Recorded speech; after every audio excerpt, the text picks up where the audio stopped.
যখন আল্লাহ সুবহানাহু ওয়া তাআলাকে দেখে যখন আসলেন, মেরাজের কথা যখন বললেন, এই জমিনে এসে সর্বপ্রথম বিশ্বাস করেছিলেন হযরতে আবু বকর রাদিয়াল্লাহু তাআলা আনহু। ঠিক কিনা বলেন?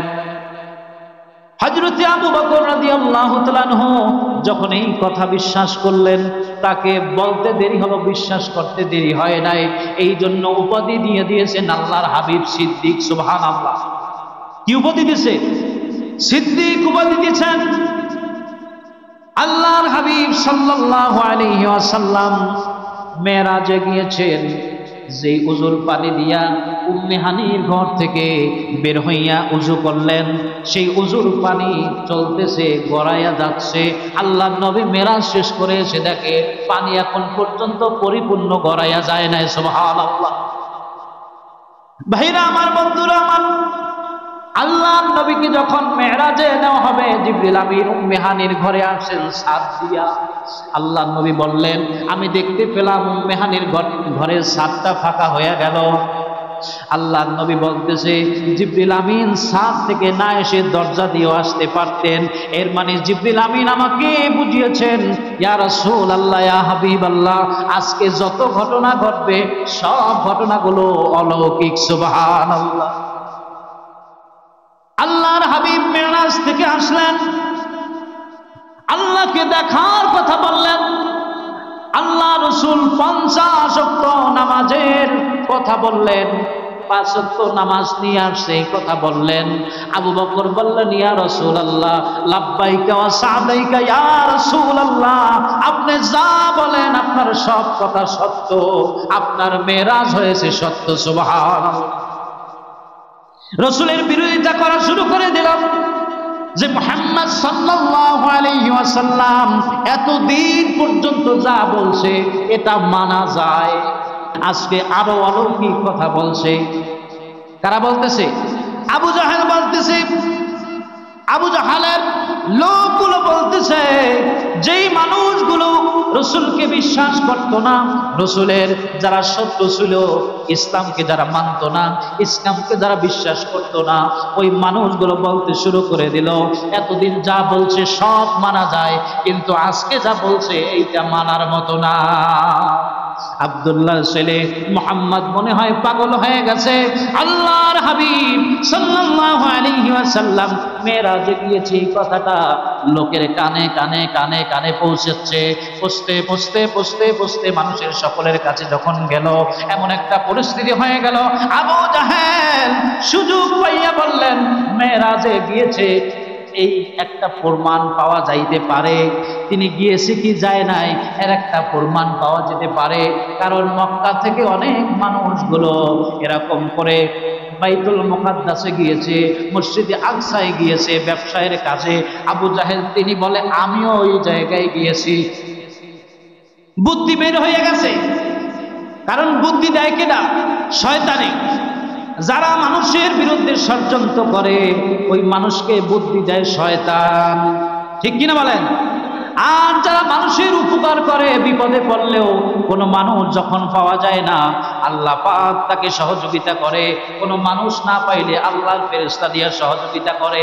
তাইলে বাজান, এই মেরাজের থেকে আপনি শিখেন একটা জিনিস জাইনা নেন, সমাজের মধ্যে, ব্যক্তি জীবনে, পারিবারিক জীবনে, সামাজিক জীবনে, রাষ্ট্রীয় জীবনে, অর্থনৈতিক জীবনে, আপনার সকল ক্ষেত্রে যেই মানুষগুলো মানুষের বিরুদ্ধে ষড়যন্ত্র করে ওই মানুষকে বুদ্ধি দেয় শয়তান।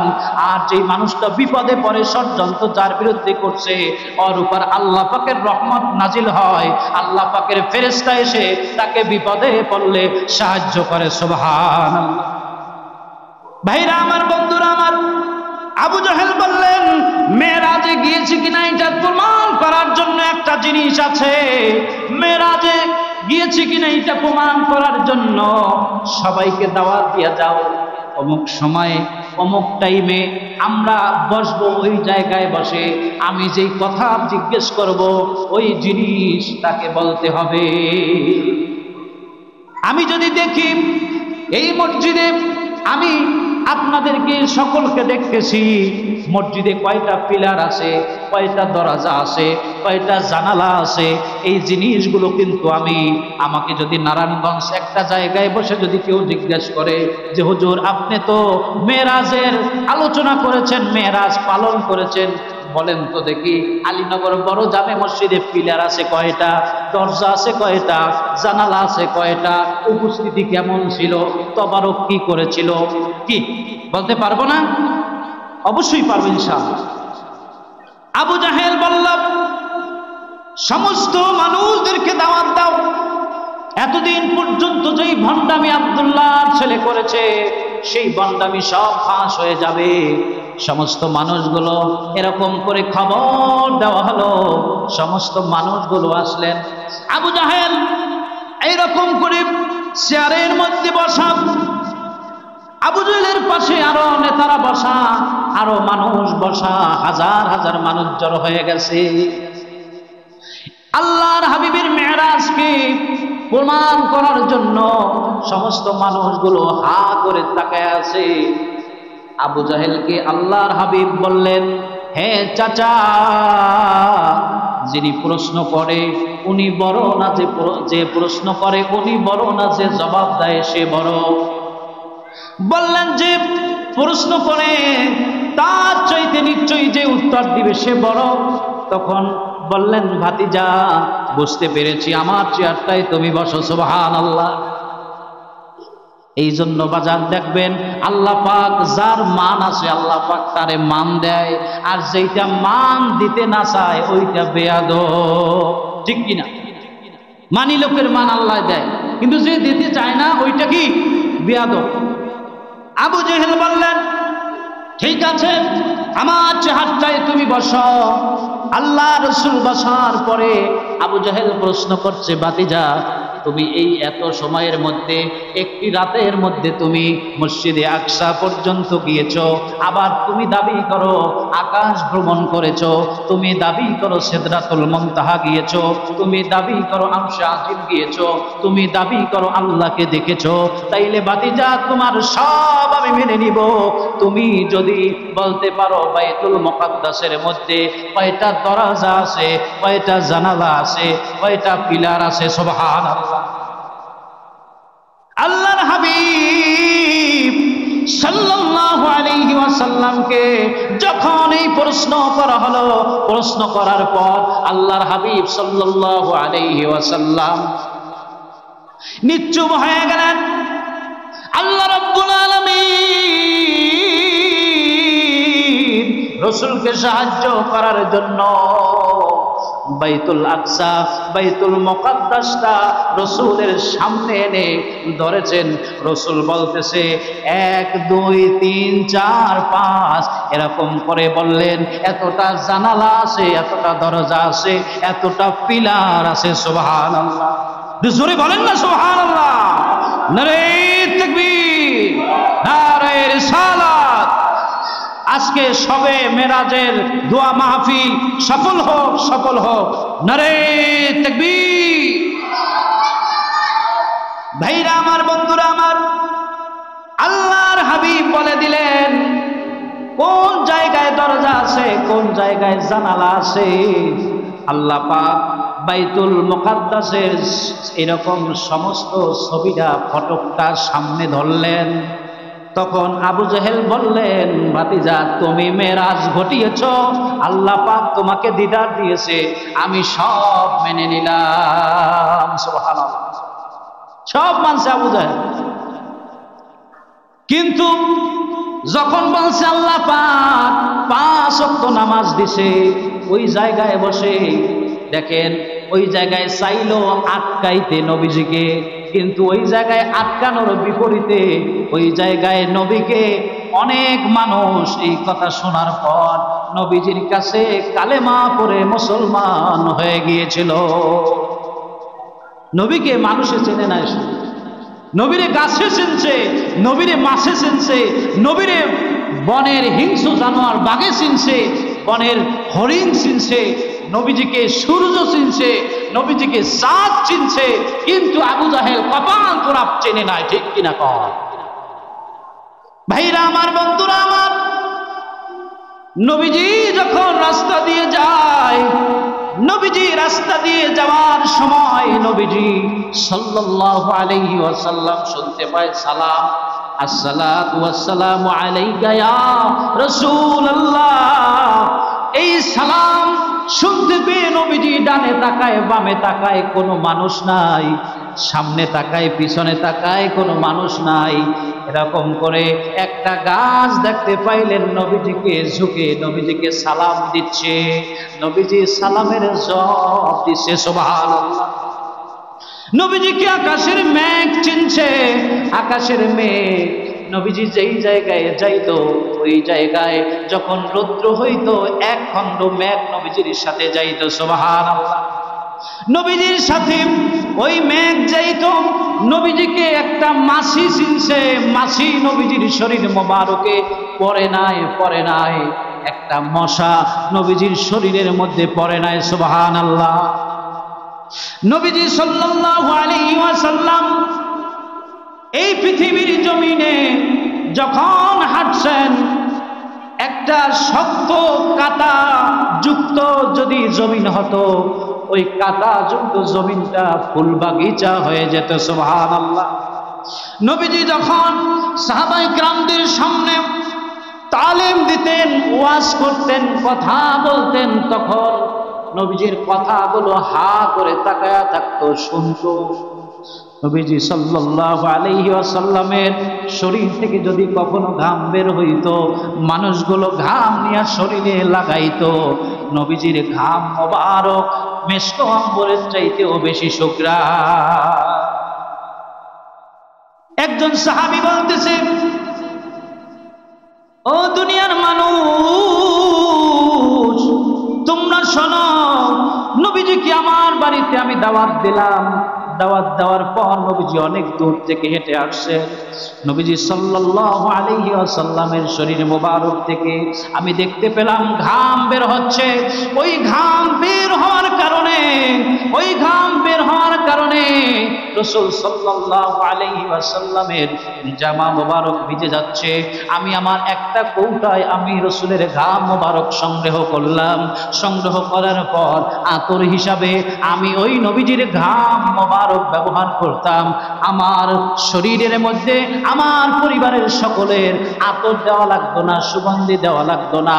আমি যতদিন পর্যন্ত বেঁচে থেকেছি, ততদিন পর্যন্ত এই ঘাম আমি সংগ্রহের মধ্যে রাখলাম। আমার পরে আমার সন্তানগণ সংগ্রহ করে রাখতো। এরকম করে মদিনার মধ্যে যদি এখনো যায়, এমন একদল মানুষ আছে, ওই মানুষের শরীর থেকে নবীজির ঘাম মোবারক এখনো সুঘ্রাণ পাওয়া যায়, সুবহানাল্লাহ। আগের যুগে মোবাইল ছিল না, টেলিফোন ছিল না, কিছুই ছিল না, যোগাযোগের কোনো মাধ্যম ছিল না। সাহাবায়ে কেরাম নবী কোথায় আছেন এইটা কেমন করে জানবেন? রাসূল সাল্লাল্লাহু আলাইহি ওয়াসাল্লামের শরীর মোবারক থেকে এমন ঘেরান আসতো, কবি বলেন যেই ঘেরানটা গোলাপ ফুল দিয়ে হয়, ওই ঘেরানটা নবীজি সাল্লাল্লাহু আলাইহি ওয়াসাল্লামের শরীর মোবারকের, সুবহানাল্লাহ।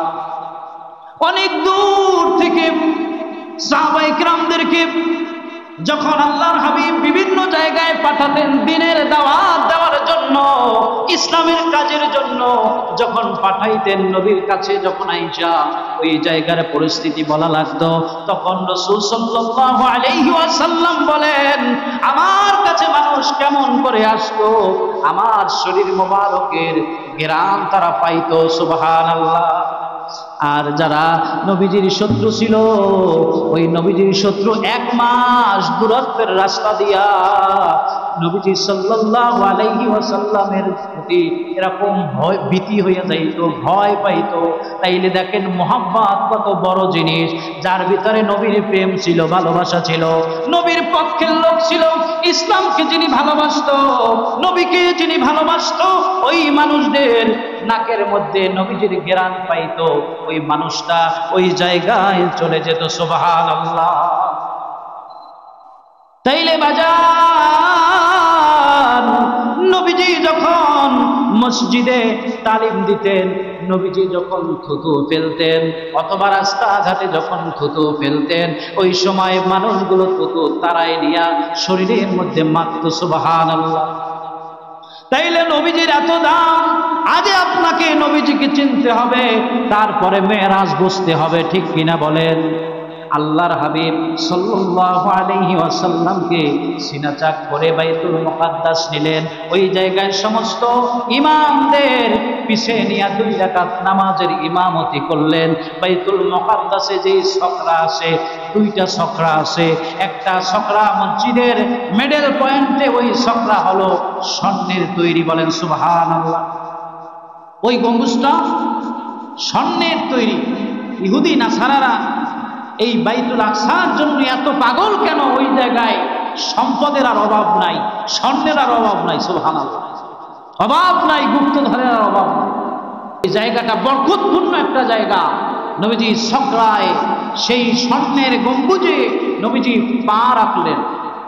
নবীজি বললেন, আমি যখন বাইতুল আকসার এই গম্বুজে ছকরায় যখন পা রাখলাম, পা রাখার পরে ওই ছকরাটা দেবে গেল, নিচের দিকে ঝুঁকে গেল। নবীজি সাল্লাল্লাহু আলাইহি ওয়াসাল্লামের শক্তি কেমন ছিল? 40 জন যুবকের যত শক্তি ছিল, একজন নবী তত শক্তি। সুবহানাল্লাহ। নবীজি বললেন, আমি যখন পা রাখলাম ছকরা দেবে গেল, নিচু হয়ে গেল। জিবরিল আমিন আমাকে পাখায় নিয়া, জিবরিল আমিন আমাকে নিয়ে উঠতে লাগলো। জিবরিল আমিন, মিকাইল এরকম করে উঠতে লাগলো। প্রথম আকাশে গেল। প্রথম আকাশে গিয়ে যখন বলল, দরজায় যখন করাঘাত করলো, প্রথম আকাশে যাওয়ার পরে বলতেছে, সাথে কি বললেন জিবরিল আমিন, আমার সাথে আল্লাহর নবী সরওয়ারে দো আলম হযরতে মুহাম্মদুর রাসূলুল্লাহ সাল্লাল্লাহু আলাইহি ওয়াসাল্লাম, আল্লাহ রাসূল সাল্লাল্লাহু আলাইহি ওয়াসাল্লামকে আল্লাহ পাক কি দাওয়াত দিয়েছে না সে নিজেই আসছে? জিবরিল আমিন বললেন, আল্লাহ পাক তাকে দাওয়াত দিয়েছে, নিজে আসে নাই। তখন দরজাটা খুলে দিল। কি করলো?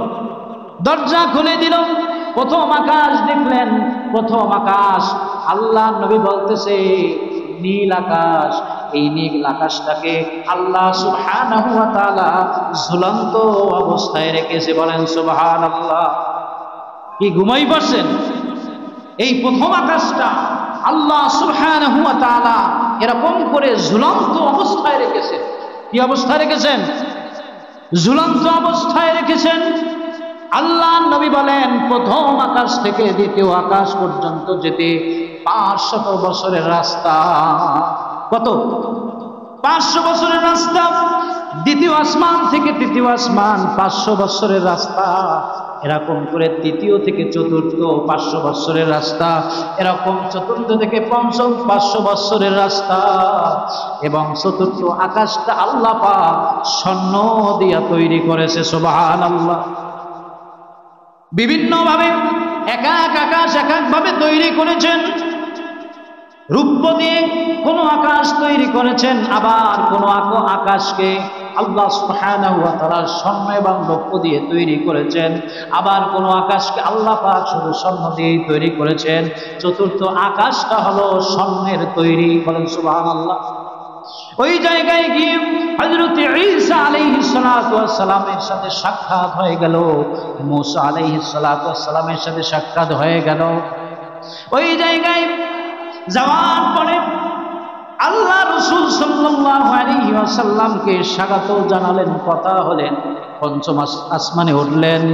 হযরত আদম আলাইহিস সালাতু ওয়াস সালামকে রাখছেন। হযরত আদম আলাইহিস সালাতু ওয়াস সালাম ওই জায়গায় সুন্দরভাবে বসা, ডানে তাকায় বামে তাকায়, ডানে তাকাইয়া হেসে দেয়, বামে তাকাইয়া কান্না করে। আল্লাহর নবী বললেন, হ্যাঁ জিবরিল আমিন, এই জায়গায় লোকটিকে। তখন বললেন, ইনি হলে হযরতে আদম আলাইহিস সালাতু ওয়াস সালাম। হযরতে আদম আলাইহিস সালাতু ওয়াস সালাম ডানে তাকায় হাসে, বামে তাকায় কাঁদে, কারণ কি? তখন জিবরিল আমিন বললেন, ইয়া রাসূলুল্লাহ, ইয়া হাবিবাল্লাহ, হুজুর ওই জায়গায় হযরত আদম আলাইহিস সালাতু ওয়াস সালাম ডানে যখন তাকায়, আল্লাহ পাক যত তার সন্তানদেরকে, আওলাদদেরকে আল্লাহ পাক পৃথিবীর জমিনে পাঠিয়েছে, যারা জান্নাতি হবে তাদেরকে এই ডান দিকে রাখা হয়েছে, যাদেরকে বাম দিকে রাখা হয়েছে। যাদের দিক তাকাইয়া কেঁদে দেয় ওই মানুষগুলো জাহান্নামী মানুষ, ওই দিকে তাকাইয়া কেঁদে দেয়। তার সাথে কথা হলো অনেক লম্বা ব্যাখ্যা বিশ্লেষণ, অনেক লম্বা হাদিস। আল্লাহ রাসূল সাল্লাল্লাহু আলাইহি ওয়াসাল্লাম এরকম উঠতে উঠতে সপ্তম আকাশে চলে গেলেন। কোন আকাশে? সপ্তম আকাশে চলে গেলেন। ওই জায়গায় দেখলেন হযরতে ইব্রাহিম আলাইহিস সালাতু ওয়াস সালাম ছোট্ট ছোট্ট মাসুম বাচ্চাদেরকে নিয়ে ওই জায়গায় খেলা করতেছে, তাদেরকে শিক্ষা দিতেছেন। ওই জায়গায় বসে এমন সুন্দর কথা বলতেছে, জিজ্ঞেস করলেন ইনি কে? বললেন ইনি হচ্ছে হযরত ইব্রাহিম আলাইহিস সালাতু ওয়াস সালাম। বললেন এই বাচ্চারা কারা? আল্লাহর নবীকে জিবরিল আমিন বললেন এই বাচ্চারা হলো তারা, পৃথিবীর জমিনে অনেক মানুষ গর্ভের থেকে মারা যায়, আবার অনেক অল্প বয়সে মারা যায়। নিষ্পাপ বাচ্চাদেরকে আল্লাহ পাক ওই জায়গায় রেখেছে। সুবহানাল্লাহ। ওই জায়গায় তাদেরকে শিক্ষা দেন। হযরত ইব্রাহিম আলাইহিস সালাতু ওয়াস সালামের সাথে কথা হলো। কথার পরে ওই জায়গায় হযরত ইব্রাহিম আলাইহিস সালাতু ওয়াস সালাম বললেন, হ্যাঁ শেষ জামানার পয়গম্বর, আপনাকে আমি সুসংবাদ দিচ্ছি, আল্লাহ পাকের জান্নাতের জমিনটা অনেক, উদ্যানটা অনেক বড়।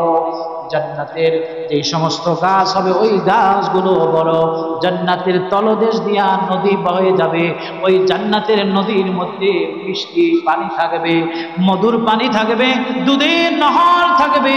এমন সুন্দর সুন্দর জান্নাতের বর্ণনা ইব্রাহিম আলাইহিস সালাতু ওয়াস সালাম দিলেন। বললেন আপনার উম্মতদেরকে এই জান্নাতের সুসংবাদ দিয়ে দেন। সুবহানাল্লাহ। হযরত ইব্রাহিম আলাইহিস সালাতু ওয়াস সালাম সপ্তম আকাশে যেই জায়গায় ইব্রাহিম আলাইহিস সালাতু ওয়াস সালাম হেলান দিয়ে বসা ছিলেন, ওই সপ্তম আকাশের উপরে হলো বাইতুল মামুর, ফেরেশতাদের মসজিদ। আমরা যেভাবে বাইতুল্লাহকে কাবা বলে আমরা স্বীকার করি এবং বাইতুল্লাহর দিকে ফিরে আমরা নামাজ পড়ি, ফেরেশতারাও এই বাইতুল মামুরে নামাজ পড়ে। সুবহানাল্লাহ। বাইতুল মামুর হলো ফেরেশতাদের মসজিদ। ওই মসজিদে বসে ফেরেশতারা নামাজ পড়েন। আল্লাহর হাবিব বাইতুল মামুরে চলে গেলেন। বাইতুল মামুরে যাওয়ার পর দেখতে পাইলেন সমস্ত ফেরেশতারা কাতার দিয়া বসা। কি দিয়া? কাতার দিয়া বসা। ওই মসজিদটা এত বড়, মসজিদে কাতার হলো ৭০,০০০ কাতার। সুবহানাল্লাহ বলেন। কত কাতার? বাইতুল মামুর পৃথিবীর জমিনে বাইতুল্লাহ কাবা শরীফ যেই জায়গায়, সেই বরাবর উপরে সপ্ত আকাশের উপরে হলো বাইতুল মামুর। ৭০,০০০ কাতার ওই মসজিদের মধ্যে, বাইতুল মামুরের মধ্যে। ওই বাইতুল মামুর আল্লাহ রাসূল সাল্লাল্লাহু আলাইহি ওয়াসাল্লাম ওই জায়গায় গেলেন। ওই জায়গায় যাওয়ার পর দেখতে পাইলেন ৭০,০০০ ফেরেশতা এক এক কাতারে বসে তার জন্য অপেক্ষা করতেছে। সুবহানাল্লাহ। ৭০,০০০ কাতার বাইতুল মামুর ফেরেশতাদের মসজিদে এক কাতারে ৭০,০০০ ফেরেশতা এরকম দাঁড়াতে পারে নামাজের মধ্যে। এত বড় বাইতুল মামুর। ওই জায়গায় গিয়ে দেখতে পাইলেন আল্লাহর হাবিব ফেরেশতারা সবাই বসা। আল্লাহর হাবিব সাল্লাল্লাহু আলাইহি ওয়াসাল্লামকে পেয়ে আহলান সাহলান মারহাবা বললেন এবং বললেন, ইয়া রাসূলুল্লাহ, ইয়া হাবিবাল্লাহ। জিবরিল আমিন রাসূলকে বলতেছেন, ইয়া রাসূলুল্লাহ, ইয়া হাবিবাল্লাহ, ৭০,০০০ ফেরেশতা এক এক কাতারে, এরকম ৭০,০০০ কাতারের মধ্যে প্রত্যেক কাতারে ৭০,০০০ ফেরেশতা আপনার জন্য অপেক্ষা করতেছেন। এখন জামাত হবে, 2 রাকাত নামাজ আপনি জামাতে ইমাম হইয়া পড়ান। সুবহানাল্লাহ। ফেরেশতারা ওই জায়গায় কাতার দিয়ে দাঁড়ায় গেলেন, 2 রাকাত নামাজ আদায় করলেন। এরপরে যখন এই পৃথিবীর জমিনে আমরা যখন কাতার মসজিদে সোজা করি, কাতার সোজা করা ওয়াজিব, ঠিক কিনা বলেন? কাতার সোজা করা কি ওয়াজিব? আল্লাহর হাবিব বলেন, বাইতুল মামুরে যখন আমি গেলাম তখন দেখলাম সমস্ত ফেরেশতারা 70,000 ফেরেশতা একটা কাতারে, কাতার কোনো বাঁকা নাই, সোজা করে দাঁড়িয়েছে। এই জিনিসটা আমার বড় ভালো লেগেছে। এই জন্য আল্লাহ রাসূল কাতার সোজা করতে বললেন। কাতার সোজা করা ওয়াজিব, ঠিক কিনা? এই জন্য বাজার আল্লাহর হাবিব সাল্লাল্লাহু আলাইহি ওয়াসাল্লাম সিদরাতুল মুনতাহায় গেলেন। জিবরিল আমিন সিদরাতুল মুনতাহায় গিয়ে বললেন, ইয়া রাসূলুল্লাহ, ইয়া হাবিবাল্লাহ, হুজুর সিদরাতুল মুনতাহা পর্যন্ত আমার বাড়ি, এরপরে আমি আর যেতে পারবো না। সুবহানাল্লাহ। পৃথিবীর সপ্ত জমিন এবং পৃথিবীর প্রথম জমিন থেকে সপ্ত আকাশ পর্যন্ত যত মানুষ থাকুক, ফেরেশতা থাকুক, জিন থাকুক, মাখলুক থাকুক, আল্লাহর রাসূল সাল্লাল্লাহু আলাইহি ওয়াসাল্লাম বলছেন, মানুষের এইরকম ফেরেশতাদের জ্ঞান সিদরাতুল মুনতাহা পর্যন্ত। সিদরাতুল মুনতাহার পরে আর কোনো মাখলুকের জ্ঞানে নাই। সুবহানাল্লাহ। এর মানে কি? সিদরাতুল মুনতাহা পর্যন্ত মানুষ জানতে পারবে, বুঝতে পারবে, মানুষের জ্ঞানে আনতে পারবে, কিন্তু সিদরাতুল মুনতাহার পরে আর কি আসে এটা মানুষের জ্ঞানে থাকবে না। সুবহানাল্লাহ বলেন। আশরাফুল মাখলুকাত হলো মানুষ। যদি মানুষের ব্রেইনে না থাকে, না পায়, তাইলে আর কার ব্রেইনে পাবে? জিবরিল আমিন বললেন, ইয়া রাসূলুল্লাহ, ইয়া হাবিবাল্লাহ, হুজুর আমাকে এই পর্যন্ত নিয়ে আসার অনুমতি, আমি আর যেতে পারবো না। সিদরাতুল মুনতাহা, মুনতাহা মানে একটা বড়ই গাছ। এই পৃথিবীর শ্রেষ্ঠ আপনার প্রথম আকাশ থেকে শুরু করে সপ্ত আকাশ, সপ্ত জমিন থেকে শুরু করে শেষ প্রান্ত হলো সিদরাতুল মুনতাহা। ওই জায়গায় অর্থ হলো শেষ প্রান্ত। ওই জায়গায় একটা কুল গাছ আছে, বড়ই গাছ আছে। কি গাছ? সবাই বলেন কি গাছ? বড়ই গাছ আছে। আল্লাহ নবী বলেন, এই গাছটার পাতা একটা বড় ডেরামের মতো। ওই গাছের পাতায় পৃথিবীর মধ্যে যত মানুষ আছে সমস্ত মানুষের নামগুলো লেখা আছে। বলেন সুবহানাল্লাহ। পৃথিবীর মধ্যে যত মানুষ আছে আপনার আমার নাম লেখা আছে, বাবার নাম লেখা আছে, দাদার নাম লেখা আছে। ওই জায়গায় আল্লাহ রাসূল সাল্লাল্লাহু আলাইহি ওয়াসাল্লাম গিয়ে দেখতে পেলেন আজরাইল আলাইহিস সালাতু ওয়াস সালামকে। ওই জায়গায় একটা পাতা থেকে আরেকটা পাতা অনেক দূরত্ব। আজরাইলের সাথে কথা হলো। আজরাইল বলতেছে, ইয়া রাসূলুল্লাহ, ইয়া হাবিবাল্লাহ, হুজুর আমি যখন, ইয়া রাসূলুল্লাহ, ইয়া হাবিবাল্লাহ, এই বড়ই পাতাটা যখন হলুদ বর্ণের হয়ে যায়, একটা মানুষের হায়াত যখন কমে যায়, যখন হায়াত কমে যায়, মৃত্যুর যখন 40 দিন বাকি থাকে, 40 দিন আগে এই পাতাটা হলুদ হয়ে যায়, যখন নিচে পড়ে যায়, নিচে পড়ে যাওয়ার পর ওই পাতাটা আমার হাতে নিয়া আমি দেখি কোন জায়গায় ঠিকানা, নাম কি, বাবার নাম কি, দাদার নাম কি, ঠিকানা কোথায়, যেই জায়গায় ঠিকানা আমি ওই জায়গায় চলে যাই। বলেন সুবহানাল্লাহ। কি ঘুমাই গেছেন নি? অল্পতেই শেষ হয়ে যাবে। ঘুমাই গেছেন? নারায়ে তাকবীর। এত জিকির করে লা ইলাহা লা ইলাহা। রিস্কা চলে না চালক সারা, নৌকা চলে না মাঝি সারা, ঠিক কিনা? রিস্কা চলে না চালক সারা, নৌকা চলে না মাঝি সারা, ঠিক কিনা বল? রিস্কা চালাইতে চালক লাগবে না? লাগবে কি লাগবে না?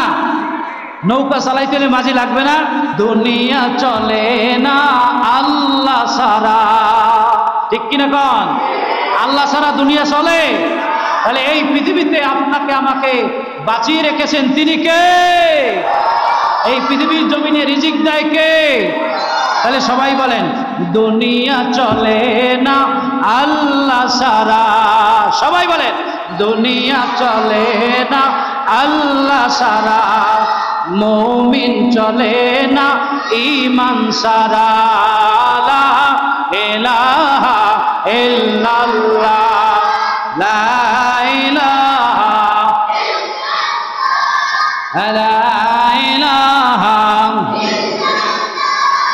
এইবার আমরা ঈমানদার। এখন আমরা এই মেরাজের মাহফিলে এসে আমরা একটা প্রতিজ্ঞা করি যে নামাজ রোজা ছাড়ব না। সবাই বলেন, নামাজ রোজা ছাড়ব না, মা বাবার খেদমত ভুলব না, নবীর সুন্নাত ছাড়ব না, নবীর সুন্নাত ছাড়ব না, নবীর দুরূদ ভুলব না। লা ইলাহা ইল্লাল্লাহ, লা